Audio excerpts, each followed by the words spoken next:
Hello my dear students.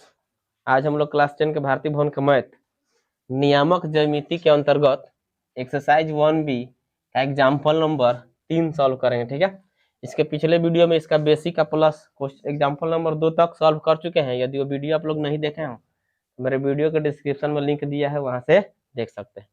तो सबसे पहले हम क्वेश्चन को देखते हैं क्या कह रहा है। कह रहा है कि बिंदुओं -3, 10 और 6, -8 को मिलाने वाले रेखाखंड को बिंदु -1, 6 किस अनुपात में बांटता है।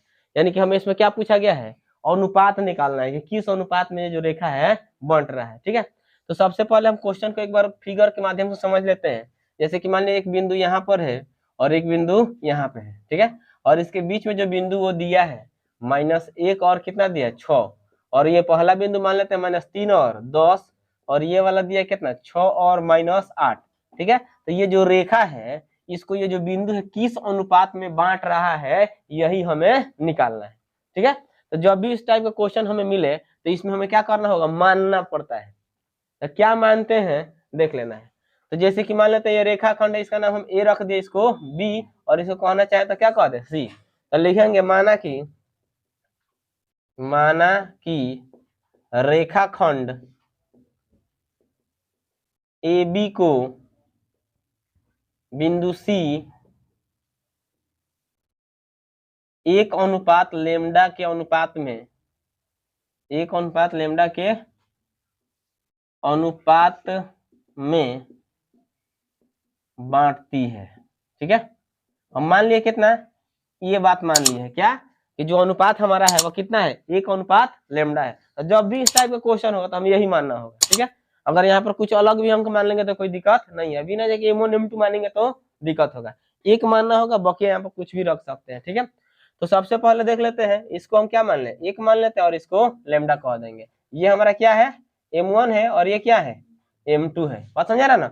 अब यहाँ से चलते हैं, तो हमें क्या करना है, लेमडा का मान निकालना है। सबसे पहले तो x बराबर लेके चल सकते हैं या y बराबर भी लेके चल सकते हैं, कोई दिक्कत नहीं है, दोनों से हम मान लेमडा का निकाल सकते हैं। तो हम x बराबर लेके चलते हैं, तो जो कॉलम फॉर्मूला लिखे थे उसमें तो क्या था, m1 x2 plus m2 x1, अब भाई कितना होता है m1 प्लस m। अगर यही एनसीईआरटी बुक में जाएंगे ना तो हमको m और n मिलेगा। ठीक है, यानी कि m प्लस n ऐसा करके मिलेगा, m x2 plus n x1 अब बटा में m प्लस n। तो वहां पर मतलब हमको चिहाना नहीं है, वही बात है। ठीक है, जो मानेंगे वही रखेंगे, बात साफ है। अब देख लेते हैं यहाँ से, इसको बोलते हैं x और इसको बोलते हैं y, यानी कि ये कहलाता है x और ये कहलाता है y। x का वैल्यू कितना दिया है, -1 दिया है ना, तो रख लेते हैं। m1 हमारा कितना है, 1 है, और x2 कितना दिया है यहाँ पर देख सकते हैं, इसको हम कह देंगे x1 y1, और इसको कहेंगे x2 y2 कह सकते हैं ना इसको। तो यहाँ पर देख लेते हैं, x2 का वैल्यू कितना है 6 है, और प्लस m2 कितना दिया है लैम्डा, और फिर यहाँ पर x1 कितना है -3, अब बट्टा में क्या हो जाएगा m1 यानी 1 प्लस लैम्डा, कोई दिक्कत है। तीसरा तिरछी गुना, तो इसमें गुणा कर लेते हैं, एक स्टेप और बढ़ा लेते हैं, तो -1 बराबर हो जाएगा 6 कम 6, और यहाँ प्लस माइनस क्या हो जाएगा -3 लैम्डा हो गया, अब बटा में कितना 1 प्लस लैम्डा, 1 प्लस लैम्डा लिख सकते हैं ना। अब तीसरा तिरछी गुना, तो यहाँ पे हो जाएगा, इससे गुणा कर लो, तो ये हो जाएगा हमारा कितना माइनस में 1 हो गया ना, यहाँ माइनस प्लस क्या होता है माइनस, और लैम्डा में गुणा कर देंगे तो लैम्डा होगा। अब यहाँ पर कुछ ना तो 1 है, तो इससे गुणा कर लो कितना 6 और -3 लैम्डा, आ रहा समझ में। अब यहाँ पर देखते हैं, अब लेमडा वालों को सबको एक तरफ कर लेते हैं, अंक वाला को एक तरफ। तो यहाँ पर दिया है माइनस में लेमडा है, और ये भी माइनस में, इधर आएगा तो क्या हो जाएगा प्लस में 3 लेमडा होगा, अब बराबर देख लेगा, यहाँ पर प्लस में 6 है, और यहाँ पर ये क्या है माइनस में, उधर जाएगा तो क्या होगा प्लस में 1 होगा, यहाँ से घटा लेते हैं तो कितना बचेगा 2 लेमडा बचेगा ना, और यहाँ से कितना आ जाएगा 7। अगर लेमडा का हम मान निकाल लें तो 7/2, यानी ये किसका मान निकल गया, लेमडा का मान निकल गया। हमें क्या निकालना है, अनुपात निकालना है। तो अनुपात हम क्या माने हैं, तो अनुपात हमारा हो जाएगा, अनुपात बराबर माने क्या है 1 लैम्डा माने हैं, 1 के जगह पर 1 रख लो, और लैम्डा का वैल्यू कितना है 7/2। हम जानते हैं कि इधर का बट्टा कहाँ जाता है, इधर आ जाता है, तो हो जाएगा 2:7, यही हमारा क्या हो जाएगा आंसर। कोई दिक्कत, चलो इसको नोट करें। चलो इसको अब एक बार और समझ लेते हैं, क्योंकि इस टाइप के क्वेश्चन एग्जाम के दृष्टि से ठीक ठाक है। तो क्वेश्चन तो समझ में आ गया है सबको क्या? तो सबसे पहले फिगर बना लेना है। ये हमारा ए और ये क्या हो जाएगा बी, और जो बिंदु बांट रहा है उसको मान लेते हैं सी।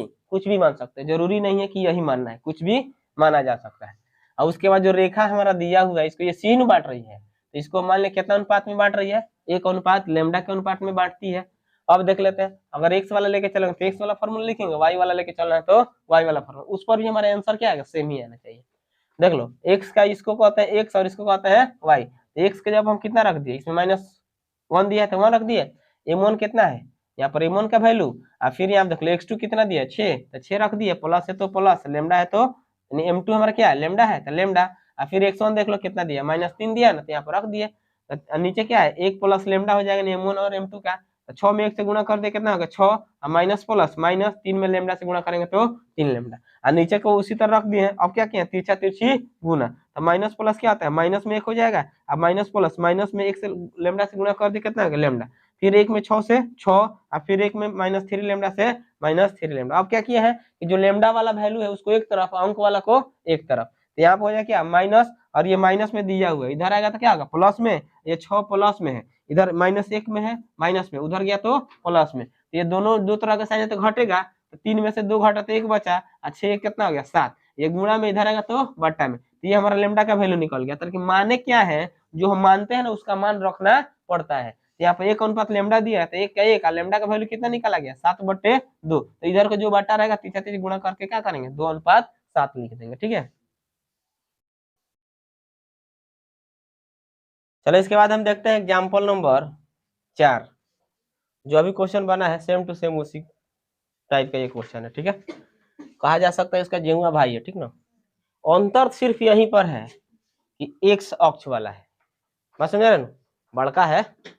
चलो देखते हैं, कह रहा है कि बिंदु ए 1 और -5 और बी -4 5 को मिलाने वाले रेखाखंड ए बी को एक्स अक्ष किस अनुपात में बांटता है, फिर उस विभाजन बिंदु के निर्देशांक ज्ञात करें।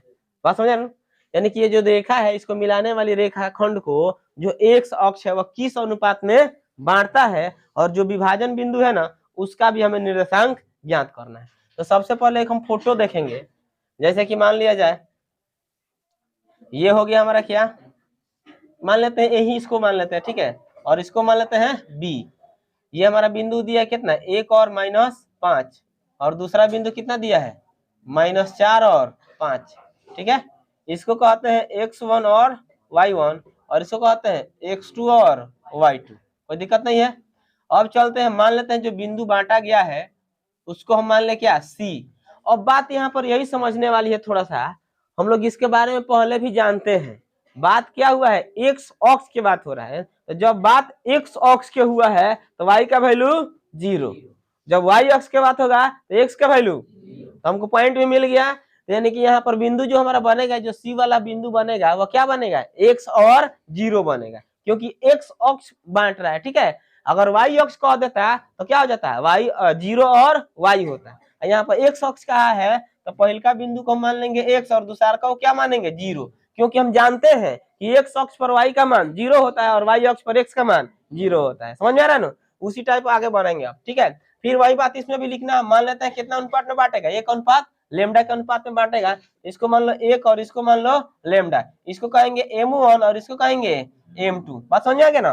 तो इसमें हमें चालाकी यही करना होता है कि जहां 0 हो उधर से चलना पड़ता है, ठीक है, नहीं तो इधर x लेके चलेंगे तो x और लेमडा का मान दोनों एक साथ निकल नहीं सकता है। इसलिए हम क्या करेंगे, जिधर 0 है ना उसी को लेके चलेंगे। तो 0 किसके जगह पर है, y के जगह पर है, तो y लेके चलेंगे। तो यहाँ से y वाला फॉर्मूला लगाएंगे, क्या m1 y2 plus m2 y1, अब बट्टा कितना हो जाएगा m1 प्लस m2, y के जगह पर कितना है 0, अब बराबर m1 देख लो 1 है, और y2 कितना दिया है 5, अब प्लस m2 कितना है लेमडा, यहाँ पर y1 कितना दिया है माइनस में 5, अब बट्टा हो जाए कितना 1 का प्लस लेमडा, कोई दिक्कत नहीं है ना। 0 तीसरा तीसरा गुणा कर लेते हैं, तो इसमें गुणा करेंगे तो 0 सब 0 हो जाएगा ना। तो यहाँ बचा 5 से कम 5, अब प्लस माइनस माइनस, तब -5 लेमडा बराबर कितना हो जाएगा 0, अब -5 लेमडा बराबर आ गया हमारा क्या 0 ना, ये प्लस में इसको इधर भेज दें तब माइनस में, तब माइनस से माइनस कैंसिल, 5 से कम 5, तो लेमडा का वैल्यू कितना निकल गया एक निकला ना। अब हमें निकालना क्या है, अनुपात निकालना है। तो अनुपात बराबर हमारा क्या आ जाएगा, माने क्या है, एक अनुपात लेमडा माने ना, यही ना माने हैं। तो यहाँ पर रख लेंगे एक अनुपात लेमडा की जगह कितना, तो इसका विभाजन कितना अनुपात में हुआ है, एक अनुपात एक एक अनुपात में हुआ है। अब हम जान गए कि जब बराबर है तो मध्य बिंदु का निर्देशांक यानी कि मध्य में है, यानी कि दोनों के बीचों बीच में ये बिंदु स्थित है। तो अगर चाहे तो मध्य बिंदु के सहारे निकाल सकते हैं, और नहीं तो यहाँ से वो एक्स का मान निकाल सकते हैं। कैसे, अब देख लो ऐसे, यहाँ पर अगर हम देखें ये भी एक है और इसका वैल्यू कितना निकला, एक निकला है ना। तो यहाँ से हम x बराबर लेके चलेंगे तो x बराबर क्या हो जाएगा, m1 x2 plus m2 x1 बट्टा m1 प्लस m2 आएगा ना। यहाँ पर चलो x बराबर रखेंगे क्योंकि x का मान हमें निकालना है। तो m1 का वैल्यू देख लो कितना है, एक है, यानी कि वही यहाँ पर रख लेंगे। x2 का वैल्यू कितना दिया है, माइनस में 4 प्लस यहाँ पर देख लो फिर m2 है तो m2 का वैल्यू भी कितना है, 1 ही है। यहाँ पर देख लो x1 कितना दिया है, एक, अब बट्टा हो जाए कितना, एक प्लस एक, यानी कि m1 भी एक है और लेमडा भी, m1 भी एक है और m2 भी एक है। अब चलते हैं यहाँ से, देख लो यहाँ हो जाएगा कितना, -4 अब माइनस प्लस क्या हो जाएगा, एक अब बट्टा में 2, यहाँ कितना हो जाएगा, -3/2। तो x का मान निकल गया, यानी कि हमें c का निर्देशांक भी निकालना है। तो लिखेंगे c बराबर कितना, यहाँ पर n है तो c बराबर हो जाएगा x और 0। तो x का वैल्यू कितना है, -3/2 और कितना हो जाएगा 0। तो ये इसका जो विभाजन बिंदु का निर्देशांक है वो हमारा आ जाएगा कितना, -3/2 और 0 हो जाएगा। ठीक है।